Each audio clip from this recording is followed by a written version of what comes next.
Bien, en este segundo video vamos a hablar de la conquista de Honduras en el segundo periodo de la historia de nuestro país, que es el periodo colonial. La conquista de Honduras pues se da de 1524 a 1539. ¿Y qué es la conquista? Pues es la dominación del pueblo o comunidad ejercida sobre otros más indefensos o incapaces de mantener su soberanía. En este caso, España sobre el territorio hondureño. El personaje Gil González Dávila o el conquistador Gil González Dávila se convirtió en el primer español en arribar a Honduras con el propósito de conquista.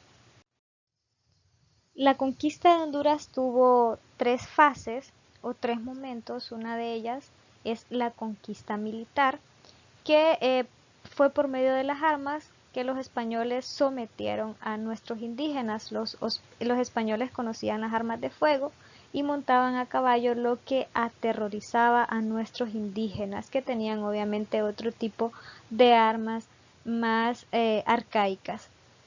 Otra de las fases de la conquista o de los momentos de la conquista es la conquista económica. Los españoles pues practicaron varios sistemas de explotación contra los nativos. El más extendido fue la encomienda, que consistía en asignar a los conquistadores tierras y pobladores indígenas para hacerlos trabajar. La mayor parte de los nativos morían en los campos, en las minas, en las plantaciones y haciendas de los encomenderos. Esta fue una de las formas de explotación de nuestros indígenas, conocida como la encomienda. Y la conquista espiritual, que era la cristianización forzosa de los indios para convertirlos al cristianismo, para infundirles miedo y poder así gobernarlos mejor. Entonces acá se utiliza la religión católica como un instrumento de dominación sobre nuestros indígenas. Pero obviamente de las tres, la más marcada y el objetivo principal de esta conquista pues era la conquista económica. Las otras dos, la militar y la espiritual, fueron básicamente medios para lograr o para llegar a la conquista económica, que es la que más le interesaba a los españoles.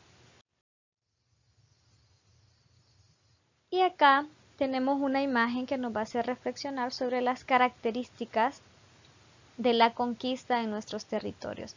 Acá al fondo podemos ver nuestros grupos étnicos o nuestros grupos prehispánicos. Recuerdan, hablamos de ellos en el periodo anterior. ¿Cómo quedan a la llegada de los españoles? Aquí, por ejemplo, se ve a un español maltratando a un grupo de indios que están siendo forzados a trabajar. Por acá hay algunos indios colgados. Y aquí, por ejemplo, tenemos a los españoles que se están repartiendo la riqueza encontrada en estos territorios. Acá lo que hay es una cruz que representa el poder de la Iglesia Católica en este territorio y cómo lo utilizaban como un instrumento de dominación para nuestros indígenas. Ahora bien, los indios, como le llamaban ellos, o nuestros indígenas, no se dejaron.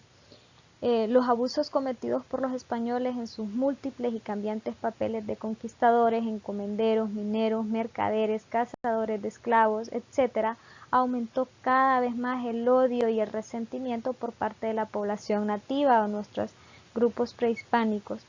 Desde los años iniciales de la conquista, la resistencia indígena se manifestó a través de dos formas fundamentales: la resistencia pasiva y la resistencia militar.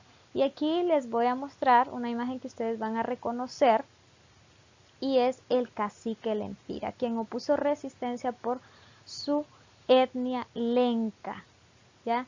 Y erróneamente pues se dice que murió a traición, pero por una carta de Rodrigo Ruiz sabemos que murió con una lucha cuerpo a cuerpo y que al final pues se le cortó la cabeza y se enseñó al resto de indígenas para que vieran lo que les pasaría si se levantaban contra los españoles. Entonces este es actualmente uno de los que nos representa como nuestros héroes nacionales por su participación como resistencia indígena durante la conquista. Aunque el Empira es del único que hablamos, existen otros caciques, ahorita vamos a ver dos más, pero todavía hay otros más que también opusieron resistencia. Tenemos ahí a Copán Galel, que fue un defensor de los Chortí en el occidente del país, y también tenemos a Sicumba, el cacique Sicumba, que defendió a los tolupanes en el valle de Sula. Entonces, estos también fueron caciques que opusieron resistencia a los españoles y que defendieron a sus etnias. Bien, durante la llegada de los españoles y la conquista se dio un descenso de la población indígena. Y hay dos causas principales para ese descenso. Una es la explotación y otra son las enfermedades. La explotación, por un lado, pues ya sabemos que nuestros indígenas fueron duramente explotados por los españoles y muchas de esas explotaciones les causó la muerte. Y la dos, pero la más importante, son las enfermedades traídas por los españoles a nuestro territorio. Esta fue la causa más importante para que la población indígena tuviera ese descenso marcado. Por ejemplo, el sarampión, por mencionar una de esas enfermedades, fue traída a nuestros territorios y nuestros indígenas no tenían inmunidad, por lo tanto terminaban muriendo. Más adelante vamos a ver cómo los españoles tratan de resolver ese problema de muertes de los indígenas porque se estaban quedando sin mano de obra para los trabajos que ellos necesitaban realizar.